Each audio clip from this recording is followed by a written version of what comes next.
Ndugu zangu, kwa mujibu wa itifaki inanitaka niseme haki sawa. Itifaki.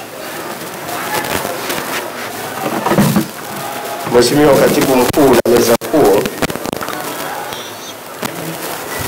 kama ilivyoelezwa, nimepangiwa kuzungumza mada ya umoja na mshikamano, na mada hii tutaizungumza watu wawili kwa dakika 20. Bila shaka kila mmoja na dakika 10. Eneo langu nitalizungumza katika maeneo matatu, kwa sababu msema chochote amesema uwe makini ukinukuu, pengine utahitaji kuuliza. Eneo langu la kwanza litakuwa ni tafsiri ya dhana ya umoja na mshikamano. Eneo langu la pili litakuwa ni sharti zilizomo katika dhana ya umoja na mshikamano. Eneo langu la tatu litakuwa tija iliyomo katika umoja na mshikamano. Hayo ni maeneo yangu matatu.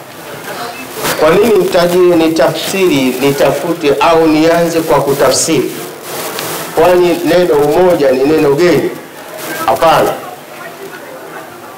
Kwa madhumuni ya kikao, dhana ya umoja na mshikamano imejenga madhumuni maalum.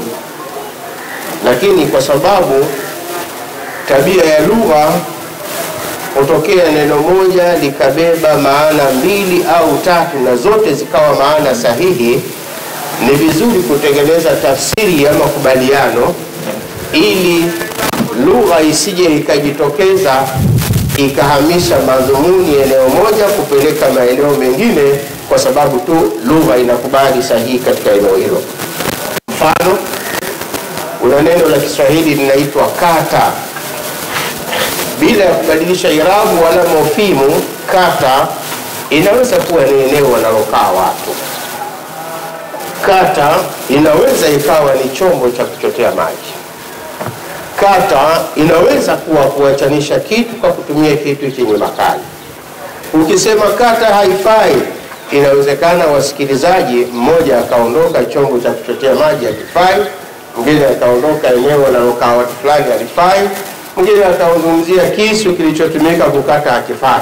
Ndio maana naweka tafsiri ya makubaliano kwenye mazungumzo yetu, ili nikimaliza dhana ya umoja na mshikamano tuende katika tafsiri niliyoikusudia. Umoja ni dhana ya ushiriki katika jambo, kwa kila mmoja kukubali kuacha lake au kuacha yake na kufanya la pamoja kwa kutenda au kwa wazo chini ya makubaliano. Hii ndio dhana ya umoja na mshikamano ninayokusudia. Watu wawe tayari kuacha lao, au kila mtu awe tayari kuacha lake kwa ajili ya kufanya la pamoja. Na ikifikia hatua hili ndilo tuliokubaliana kwa pamoja, hata wakati wa kulipanga, ikiwa wazo lako silo ndilo lililokubalika, wakati wa utekelezaji utalazimika kuingia kwenye wazo lililokubalika, hata kama katika uteuzi wa mwanzo silo lilikuwa pendekezo lako. Dhana ya umoja na mshikamano ikitafsiriwa na wote katika sura hii inaweza ikawa jambo zuri. Kidini tunasema hivi, mkiwa katika kikao cha kutengeneza wazo, wakatokea watu 2 watatu wakatoa wazo au mawazo ambayo yakatakiwa yapigiwe kura, lipi litumike? Kidini tunasema yule ambaye wazo lake limekataliwa anasema alhamdulillah rabbil alamin, na yule ambaye wazo lake limekubaliwa anatakiwa aseme astaghfirullah alazim. Yule ambaye kataliwa anatakiwa aseme alhamdulillah, kwa sababu ana hakika tutakachokifanya chochote, tukio lolote litakalotokea, kama litakuwa baya halimo katika wazo lake. Na yule ambaye wazo lake limekubaliwa anatakiwa afanye na muombe Mwenyezi Mungu wazo lake ikawakwaza watu ambao wamefanya kwa kujenga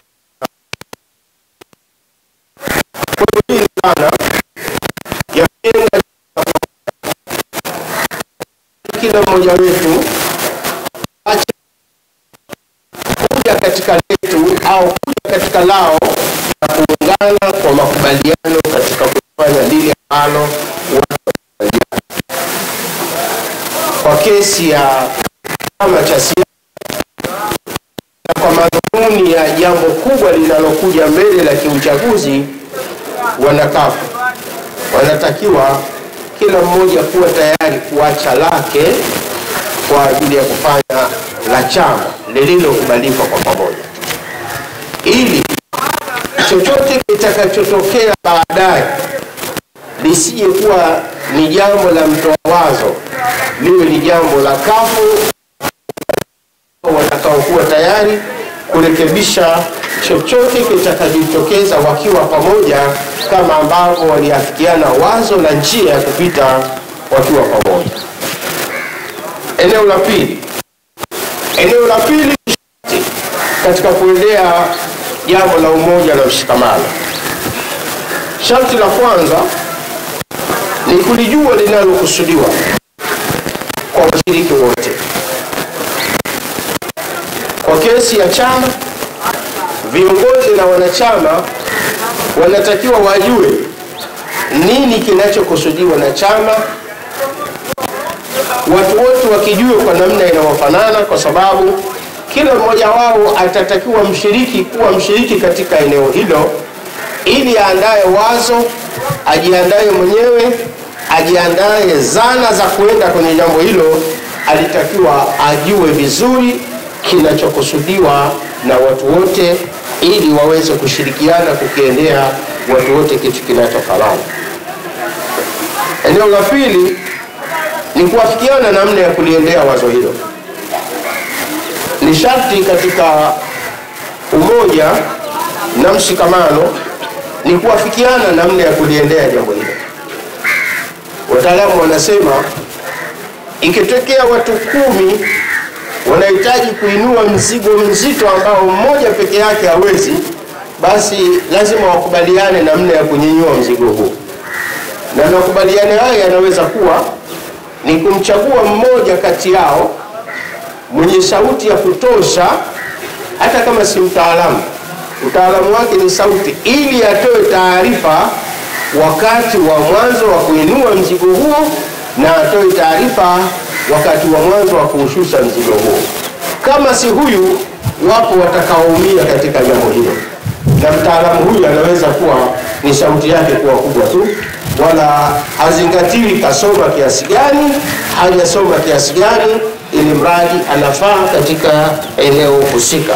Kwa hivyo ni jambo la msingi sana kukubaliana namna ya kuliendea jambo, ili kila mmoja asiliendee jambo kwa namna anavyoona yeye.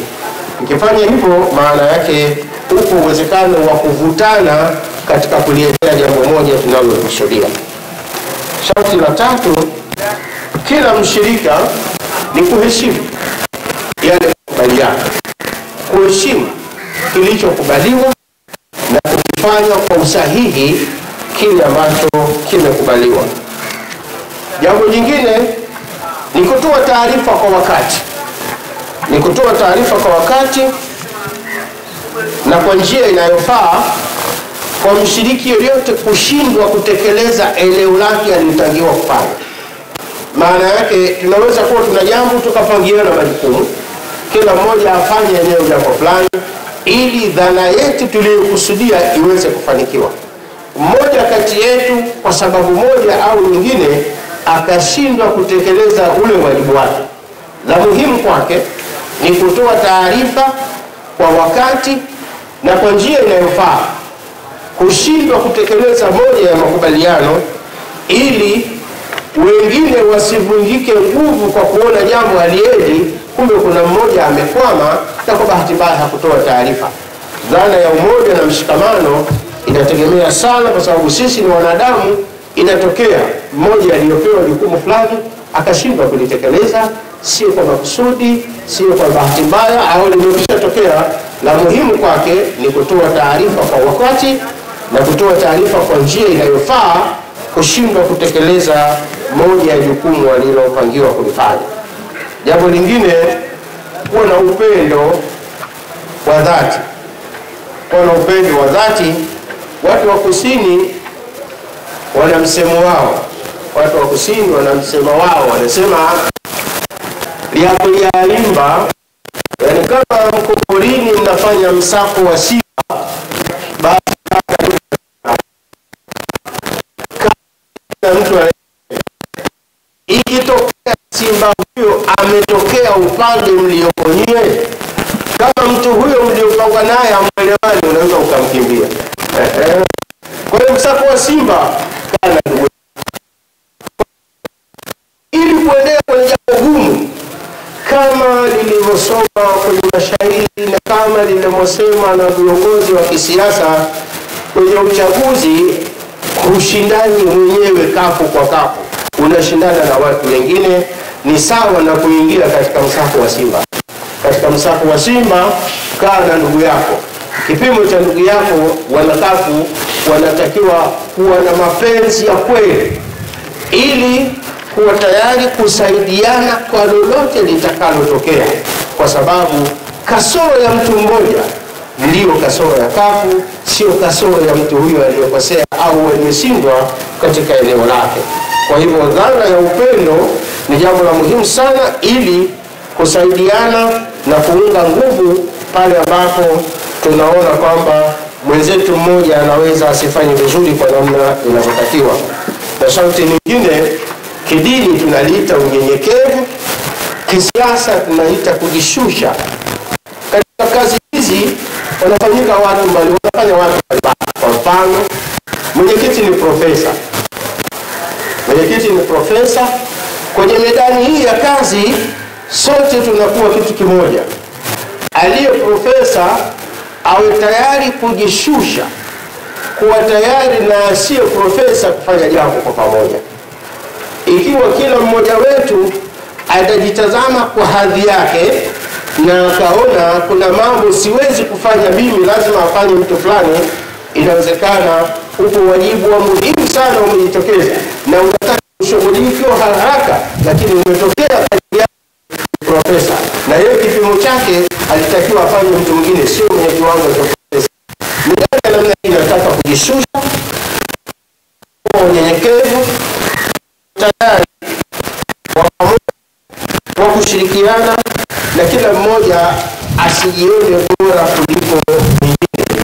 Kila mmoja ubora alionao aone ni sehemu ya wanakafu wengine wote.